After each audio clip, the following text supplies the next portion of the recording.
O Brasil é o terceiro maior produtor mundial de leite, mas por trás desses números grandiosos existe uma realidade preocupante: as falhas no manejo de bezerras lactantes. Um estudo recente da Universidade Federal de Lavras revela que a negligência em cuidados básicos está matando mais animais do que doenças infecciosas, gerando prejuízos milionários e comprometendo o futuro dos rebanhos. Sobre esse assunto, a gente conversa agora ao vivo com Angélica Wolters, que é professora de Patologia Veterinária na UFLA.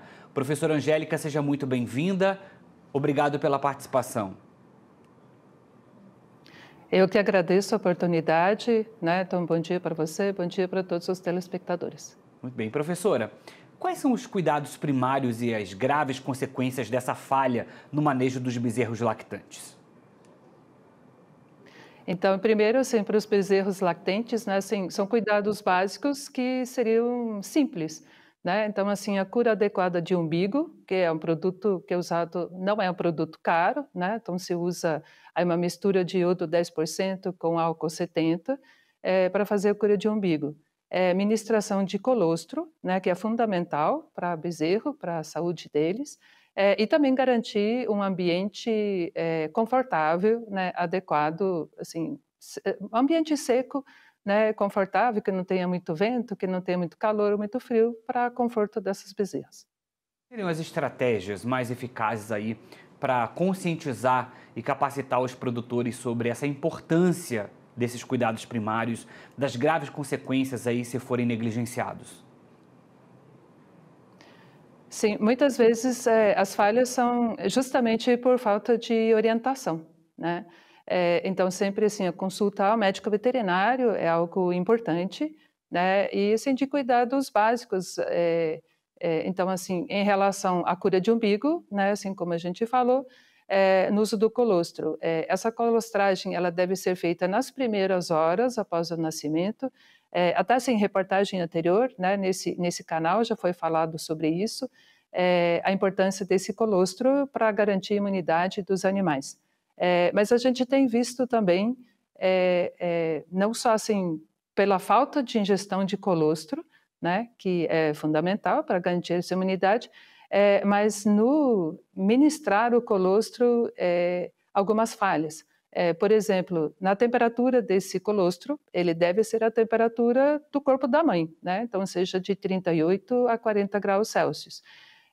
Também, né, que seja assim, o quanto mais cedo após o nascimento, o volume desse colostro, né? Então, assim, de volumes adequados, que a bezerra consiga mamar, porque volumes muito grandes podem trazer, assim, sérias consequências, né? Então, desse colostro ir para os pulmões, também de ter refluxo e ir para o rumen, que não é o local para digestão desse colostro, né?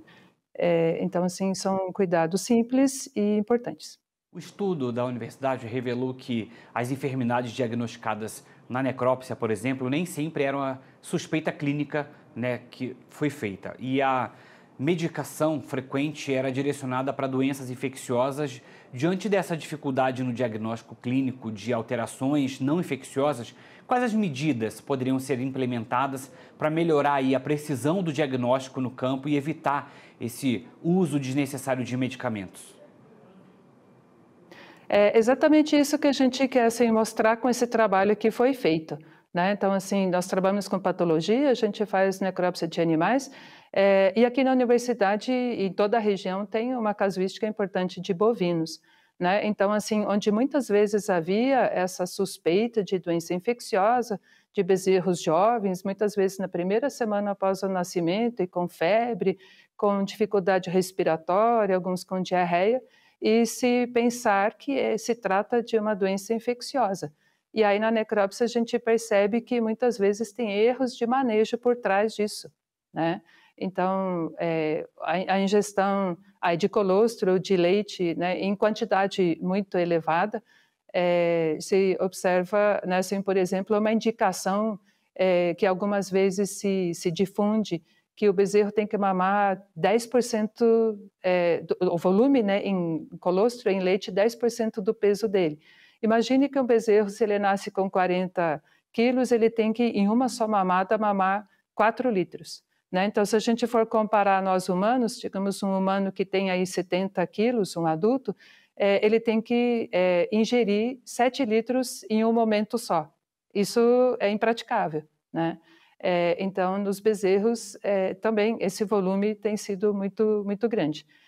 Há algumas décadas se usava assim como referência um volume está muito pequeno.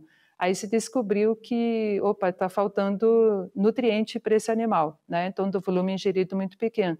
Mas acho que agora virou fio, né? Então, está havendo um exagero e com consequências drásticas na saúde desses animais. Então, a gente tem visto, assim, um índice de mortalidade importante, né? Ou daqueles animais que não morrem, acabam ficando sequelados, né? Então, nunca vão conseguir demonstrar aquele seu potencial, né, genético de produção. Isso aí, E aí, assim, se há essa... Pode falar. isso aí acaba trazendo um grande prejuízo, né? Sim, a gente tem que considerar que, sim, para esse bezerro não é só o custo do sêmen, né? Então, tudo aquilo que a mãe ingeriu durante a gestação, então, de se obter esse bezerro, então, assim, cada bezerro que morre é um prejuízo significativo. É uma vaca a menos que ele vai ter no seu rebanho no futuro, né? E também a gente tem visto um custo muito grande com medicamentos. Ou seja, esse bezerro que tem essas alterações aí em consequência das falhas de manejo, tanto na falha de cura de umbigo, quanto por erro aí na administração de colostro e de leite, né, se ele tem febre, tem esse mal-estar, então normalmente há medicação com antibióticos e com anti-inflamatórios. Então, assim, a gente tem que considerar o custo com o medicamento, né, que está havendo, e até mesmo as consequências dessa medicação, né? Então, o uso de anti-inflamatórios, por exemplo, nós estamos observando muitos casos de úlcera gástrica pelo uso muito prolongado, em doses incorretas, né? Então, de anti-inflamatório.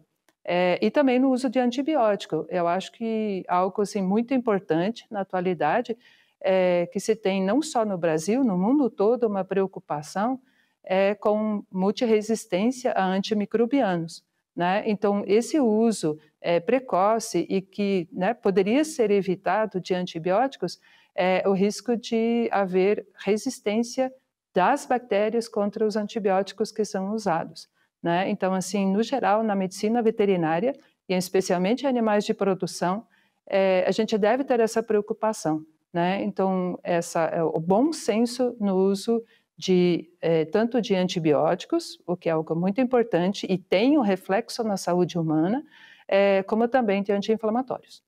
Professora, o estudo também aponta para a recorrência de falhas em manejo básico, né? Isso aí acaba sugerindo uma lacuna entre o conhecimento técnico e a aplicação prática, né? Como que a universidade, né, pode colaborar com isso, junto com a assistência técnica, com as cooperativas, para poder otimizar essa transferência de conhecimento e garantir aí que essas boas práticas de manejo sejam efetivamente adotadas, né, e mantidas nas fazendas?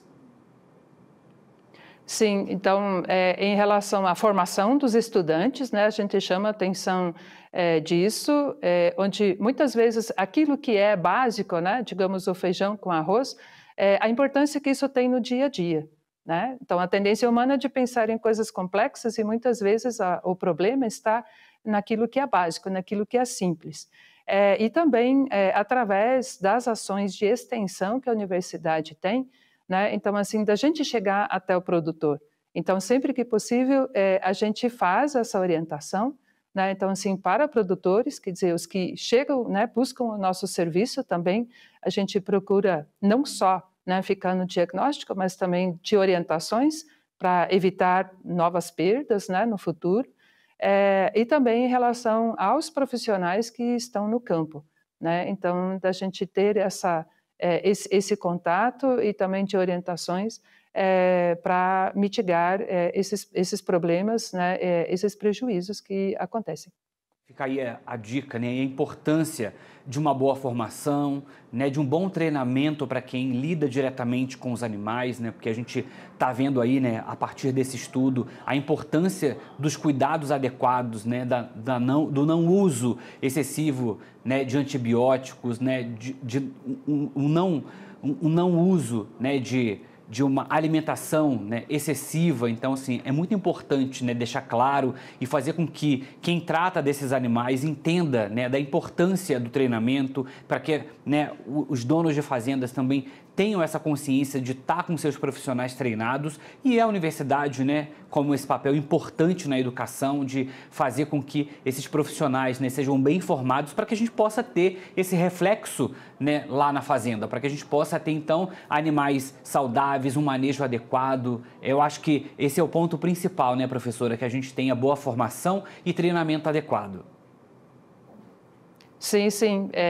Assim, eu gosto muito do que eu faço e a gente procura transmitir isso, né? Então, assim, existem muitas informações errôneas e que às vezes acabam sendo difundidas, mas a gente quer sempre colocar, né, aquilo que é simples e que funciona, que possa ser implementado, né, e de forma assim que esses prejuízos não ocorram, né? Então, às vezes até de situações como, né, nessa administração de colostro que a gente falou, o uso de sonda, que é algo que tem se propagado, tem muito risco de dar errado, né? Então, de causar sequelas, de causar morte de animais, né? Então, de voltar àquilo que é o elementar, né? Então, do bezerro aprender a mamar, por exemplo, né? Que é o fisiológico dele. Então, né, de sempre pé no chão e da gente conseguir sim, melhores resultados, né? Então, na saúde, no bem-estar dos animais, e claro que isso vai se refletir na produção, né? Muito bem, professora Angélica Wolters, lá, professora de Patologia Veterinária na UFLA, Universidade Federal de Lavras, muito obrigado pela participação aqui no Agronotícias. Bom dia para a senhora e até a próxima. Bom dia, eu que agradeço. O Agronotícias faz um